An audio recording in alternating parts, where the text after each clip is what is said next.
এই মুহূর্তে দাঁড়িয়ে রয়েছে ভোগমনীগঞ্জ 2GB ভোগমারা শেষ প্রান্তে। আমরা দেখাতে পাচ্ছি যে ইতিমধ্যেই কিন্তু বাইসাইডে ধরা পড়ে গেছে। আপনারা দেখতে পাচ্ছেন এখানে প্রশাসনের আগে থেকে রয়েছেন, ফরেস্ট ডিপার্টমেন্ট থেকে শুরু করে রেঞ্জাররা রয়েছেন, এলাকার মানুষদের ভিড় দেখতে পাচ্ছেন আপনারা।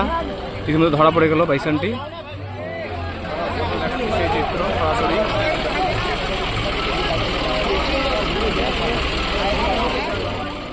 বাজার থেকে আমরা শুরু করেছিলাম এর কিছু দীর্ঘ প্রায় 2 থেকে 2.5 ঘন্টা ধরে আমরা বিভিন্ন গ্রাম পরিক্রমা করে রুনি বাড়ির থেকে শুরু করে সেটকি বাড়ি থেকে শুরু করে অবশেষে ঘোড়ারদম হয়ে খলাইগাঁও হয়ে একদম ভোগমারা এসে পৌঁছেছে।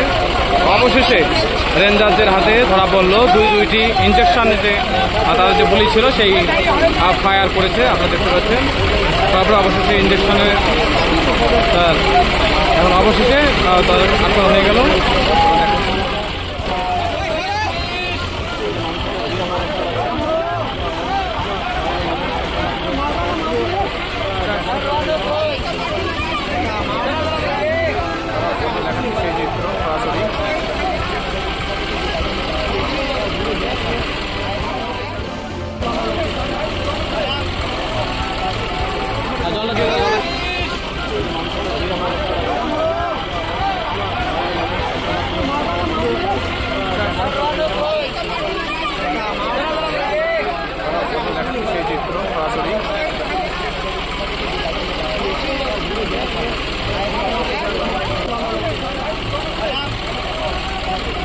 প্রচুর মানুষের সমাগম। সেই সকাল আমরা 8টার থেকে খবর পেয়েছিলাম, 7:30 থেকে 8টা থেকে আমরা খবর পেয়েছি। প্রায় 3 থেকে 4 ঘন্টা দীর্ঘ প্রতীক্ষা করে সেই নিশ্চয় বাজার থেকে শুরু করে রুনিবাড়ি গ্রাম শুরু করে খলাইগাঁও হয়ে ভোগমারায় অবশেষে ধরা পড়লো সেই চিত্র আমি আপনাদের সামনে দেখানোর চেষ্টা করছি সরাসরি।